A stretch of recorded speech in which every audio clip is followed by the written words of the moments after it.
राजर्षी शाहू स्मारक भवनात कृषी, महसूल आणि ग्रामविकास विभागाच्या सर्व तालुक्यांमधील संबंधित अधिकारी आणि कर्मचाऱ्यांसाठी पीक कापणी प्रयोग प्रशिक्षण कार्यक्रमाचं आयोजन करण्यात आलं होतं।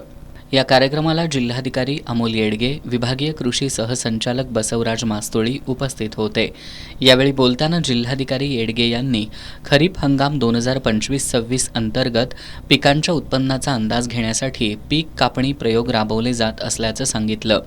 जिल्ह्यातील पिकांची उत्पादकता देश आणि राज्याच्या सरासरीच्या तुलनेत चांगली असल्याचं सांगत त्यांनी कृषी विभागाला जिल्हा पातळीवर पिकांच्या प्रति हेक्टरी सरासरी उत्पन्नाचे विश्वासार्ह अंदाज काढण्याच्या सूचना दिल्या। शासनाच्या महत्त्वाकांक्षी ॲग्रिस्टॅक प्रकल्पातील उर्वरित कामं पूर्ण करून PM किसानच्या लाभार्थ्यांची प्राधान्यानं नोंदणी करण्याच्या सूचना त्यांनी दिल्या।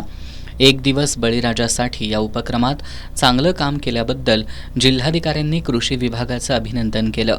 यावेळी जिल्हा अधीक्षक कृषी अधिकारी जालिंदर पांगरे, नामदेव परीट यांच्यासह सर्व तहसीलदार, गटविकास अधिकारी, कृषी, महसूल आणि ग्रामविकास विभागातील संबंधित अधिकारी आणि कर्मचारी उपस्थित होते।